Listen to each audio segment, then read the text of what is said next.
Hello and welcome to PGurus channel. This is episode 3 on our ongoing series on gold.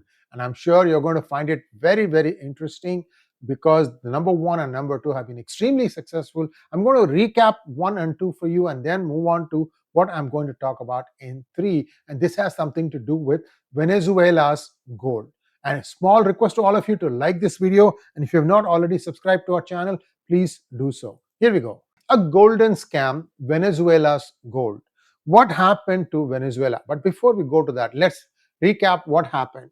This is what we talked about in episode 2, which is how much gold does each country have.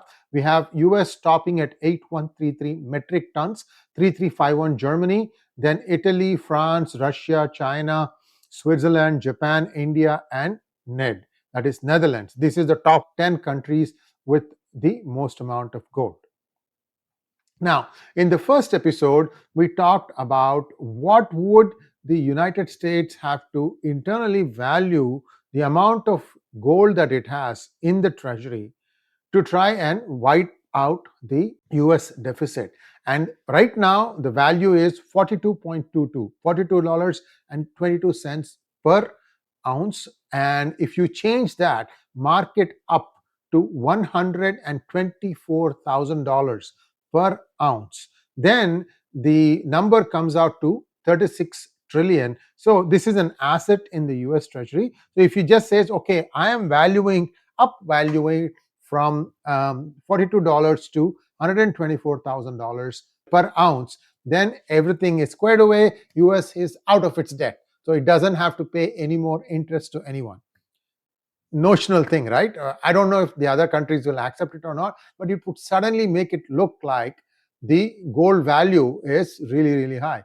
But if you really look at the market price, that is, if you try to mark the value that Treasury has to today's market price, which is $2,950 an ounce, you will get a number around $800 plus billion. That's a drop in the bucket when you think about 36 trillion being the US deficit. What Trump is going to do, we'll have to wait and see. But this is as far as the numbers of United States is concerned. What is the problem of Venezuela? Well, I have to go back again to give you a little bit of history. What happened? Fort Knox was built sometime in 1930s, and initially the United States had placed about 4,000 metric tons there. But as the war started, Second World War started, and countries realized that the gold that countries had, various countries, that it would be probably safer if it were put in United States, out of the reach of not just the Hitler's Germany, but also of Stalin, Russia. Because remember, even as the Germans were losing, the Russians were closing in. Then USSR got formed. So all the countries across the world, well, many of the countries, I should say, put their gold in United States. And I have a value here. By 1949, the number was 21,828 metric tons. 21,828 metric tons. Now, you all know in 1944, there was this Bretton Woods Agreement where the United States said that we are going to peg the value of gold at $34 an ounce. An ounce is 31.2 grams. So you can think one-on-one, like, mota, like approximately $1 per gram. That's the valuation. But then what happened was slowly the countries started withdrawing their gold, and this thing became a big rout when I told you about how Charles de Gaulle run France would bring their navy ships alongside other ships to carry away the gold bars from United States. And not only that, they would insist on a particular gold bar number. The reason there being that they said that this is what we gave you, and we want that exact bar back. So it's almost as if they were treating the Fort Knox and the US as like a locker. Because if you put a locker, right, you have a locker box, you go and put your stuff in that locker box. Whenever you want to, you can go back and open it and then take everything that you want out of the locker box. So this kind of riled the United States a little bit, but then this trickle started becoming a flood when UK also started asking for it. On the one side, the gold reserves were depleting in the United States. On the other side, the US was getting into wars. First, it was the Korean War, then afterwards, the Vietnam War, and it was not winning any of those wars. And wars means more money. So the real value of gold was running away from what the gold that it had. Not only that, the United States, it's believed, used to brag that our dollar is supreme, that it is tied to gold. And this used to happen in many meetings where many countries were involved. I think France first called that bluff, and then when UK also decided to call that bluff, Nixon said, oh, we can't continue this anymore. That's why he took the dollar off of the gold standard in 1971. That became, then all the era of fiat currency started, right? So that is the story behind what happened, and it is still believed that 8,134 metric tons of gold is there in the United States, partly in Fort Knox, partly in the US Fed building in New York. I've done an episode on this. This is episode 2. You will get all the data there. Now, what is the problem with Venezuela's gold? Well, what happens is Venezuela stored its gold, kept its gold in the Bank of England. By the way, Bank of England was the second most sought after United States. And what they did was they stored approximately 400,000 gold bars. And this was approximately worth $1.95 billion in the Bank of England. And it was almost 15% of Venezuela's foreign currency reserves. Now, Venezuela requested return of this gold in late 2018, citing the need to address its foreign currency crisis and later the COVID-19 pandemic. By the way, there is one story that I need to tell you about Venezuela, and that is explained in some detail fictionally in this book of mine, Who Painted My State Purple, because it's important. You have to read the story there to understand what it is. But what happened was Venezuela, which holds the world's largest amount of crude oil reserves today, under Hugo Chavez figured out that, we have so much oil that my country doesn't have to work. He basically started cutting checks per person, so much money from the dividend that he was getting from selling oil. Unfortunately, what happened after that was people stopped working. And when the oil ran out and Hugo Chavez died, then there was absolute panic. What do? There was no money to give, and people had stopped working. This has literally happened in Venezuela. See, I really worry when India gives revdi, like 1,000 rupees per woman or 2,000 rupees per woman, because that is not the way to do it. You have to put the money to good use. Don't do this. This is wrong. We can do this to win elections, but Modi government will have to stop doing this at some point. This is very, very dangerous. The other way to do this thing is to basically print a lot of rupees and dilute the currency so that 2,000 rupees is not going to put a big hole in the budget, but then that would raise inflation. It will raise some other problems. So the exchange rate will bottom out. It will go cross 100, 150 also it can happen, like the way it is happening in Pakistan. So India has to be careful about just giving this revdi. Freebies are not good. Then what happened? Let's get back to Venezuela's story. Venezuela proposed that the Bank of England sell part of the gold and transfer the proceeds directly to United Nations Development Program to ensure transparency. Because Venezuela was always having this problem where the opposition was saying, because of this Hugo Chavez experience, that money is also being siphoned off by the ruling party. So Venezuela said, okay, fine, we don't need the money. You sell the gold and put that money in UN development program. But the Bank of England said no. Why did it say no? Well, it said no because of the international sanctions imposed on Venezuela by the United States and United Kingdom. And I also thought that the money could be misused. By the way, this is not the only time something like this has happened. In the past also, when Egypt wanted to get back its assets that Mubarak had outside of Egypt, I think a Swiss court denied the thing, saying that we don't trust the quality of judgment rendered by your courts or something to that effect.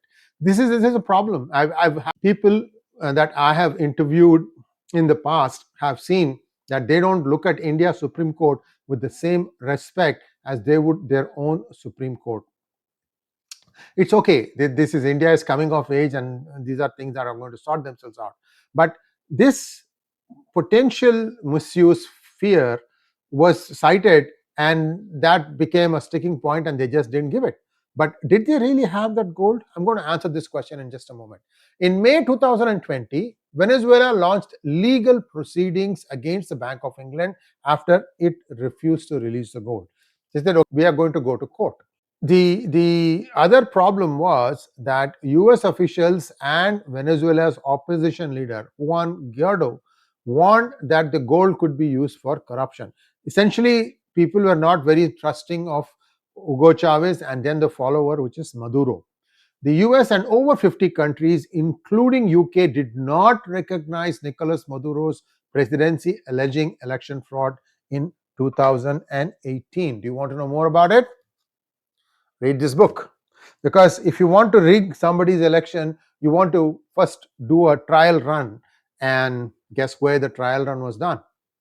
The US imposed sanctions targeting Venezuela's gold trade to prevent its government from selling gold to allies like Russia, Turkey, Iran, and the UAE.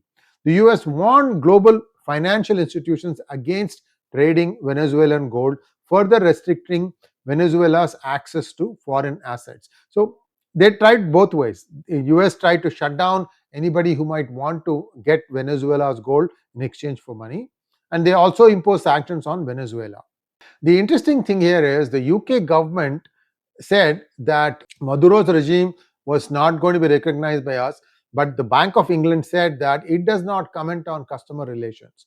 So you had this funny situation where the UK government's official position was that it would consider the legitimacy of the government of Venezuela before making the decision of allowing Bank of England to sell gold and repatriate. So basically what it meant was that while Bank of England said that we are not bound to any country, we are apolitical, the British Minister of State for the Americas, Alan Duncan, said that he would basically arm twist, whatever, nudge Bank of England to look at what his country's support or non-recognition of Venezuela is, and therefore not release this money. Now, that was the UK government stand, but Venezuela argued that the gold should be released on humanitarian grounds to purchase medical supplies through the UNDP. Lawyers from Venezuela's central bank stressed the urgency of the situation, emphasizing the need to fight the coronavirus pandemic. We had two problems here. First of all, the people had stopped working, and then when we had to go back to work, people found it difficult. In fact, it happened in the United States also. Post pandemic, the Biden administration had a very, very hard time getting people to get back to their own jobs. Post COVID, everybody was used to sitting at home, making money, and watching TV. So, two problems there. COVID had stuck Venezuela, and the second one was that they had currency issues. In 2020, London's High Court ruled in favor of Venezuela's opposition, blocking Maduro's access to the gold. So, the Venezuela's opposition won, and basically they said that no, we are not going to give you the gold. But again, the question keeps coming up: did the Bank of England have the gold of Venezuela? Venezuela's government-controlled central bank, Banco Central de Venezuela, filed multiple appeals contesting the legitimacy of the opposition's claim to the gold. By 2023, Venezuela was losing its appeals, court appeals back and forth. On June 30th, 2023, Venezuela lost its latest appeal, with the court ruling that decisions by the Venezuela's Supreme Court would not be recognized in the UK regarding this case. See, this is what I told you. The Western court systems tend to not accept the other countries' Supreme Courts. This is not right. And then Juan Guaido's interim presidency ended in late 2022, with the opposition National Assembly now led by exiled lawmaker Dinora Figuera. So the opposition leader changed in Venezuela. Now it was Figuera. Then what happened was the case went back to the High Court in London. and it's still not resolved as of this date. As far as I know, the Bank of England's refusal to release Venezuela's gold is a complex issue involving international sanctions, political recognition, and humanitarian needs. See, when the gold was given to Bank of England, why was it given? Because Bank of England had a track record of being trustworthy. Now they are saying we are not going to give you because your government is not recognized by our government. When Bank of England was taking these things, did it then say that we are going to be bound by the rules of our country before we make a decision of returning your gold back to you? See, this is the question. The refusal to release gold may indicate that the Bank of England has leased out the gold and has no longer possession of the physical gold. I mean, this is something that people are asking. Could they have done it? Did they do it? Because if you look at it, this case has brought out this strange situation now that we are seeing a lot of gold being physically transported from London to New York. I'm hearing that every flight is carrying a lot of gold. And not only that, I'm also hearing that the much of the gold that is in London's vaults are in 400-ounce bars, and United States wants a slightly different size, which means you have to break it down. All sorts of mess. Okay, that means that you make the request today. It takes several weeks before the Bank of England can comply with it. Big mess. That's all I can say. Now, is it possible that Bank of England has already leased out the gold that it was holding on behalf of Venezuela, which means that even if Venezuela does win the court case, what if Bank of England says we don't have it? Now, what is gold leasing? It is considered to be a deceptive practice and that should have been banned, but it continues and in fact it flourishes. What exactly is this? What is gold leasing? A large bank, such as the Bank of England, will lease gold to smaller banks at interest of about 1% or less. The smaller bank, in turn, it receives the physical gold bars, which are then sold on the spot market.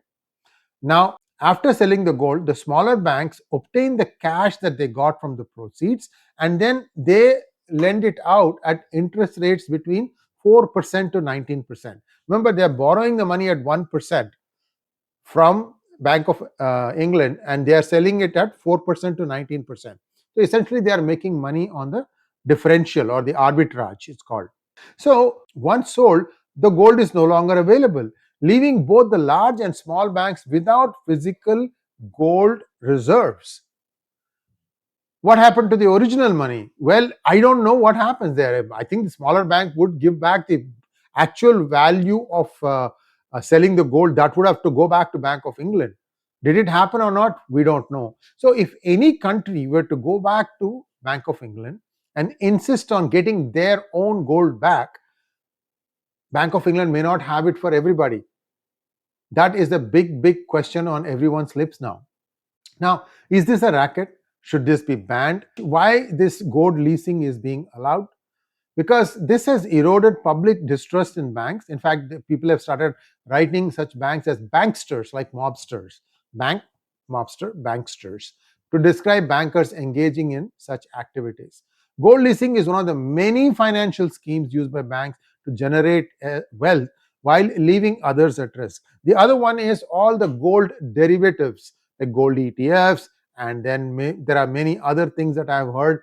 And all these things sometimes to attract customers say that you put your money with us and if you want to, you can exchange it or convert it into gold at some point in time. Those things are questionable. The widespread use of such schemes is unsustainable and could contribute to an eventual financial collapse when creditors demand physical assets that no longer exist. So let's go back to the original question. Why is the Bank of England refusing to give the money? The Bank of England's refusal to return Venezuela's gold raises suspicions of improper gold leasing practices. The physical gold no longer is in the vaults, suggesting possible mismanagement or unauthorized use. This highlights the need for transparency and regulation in financial institutions to prevent misuse of gold assets. So there you have it, folks. The Venezuelans are still waiting for the money. They have not got it. In the meantime, their inflation has run away. And I don't know if this is connected with the fact that so many Venezuelans have illegally tried to enter the United States. Be that as it may, it's an interesting journey. We'll keep you posted on what's going to happen. Thanks for watching this. This is part 3. This is a multi-part series. We have got many more interesting episodes about gold to come. Namaskar.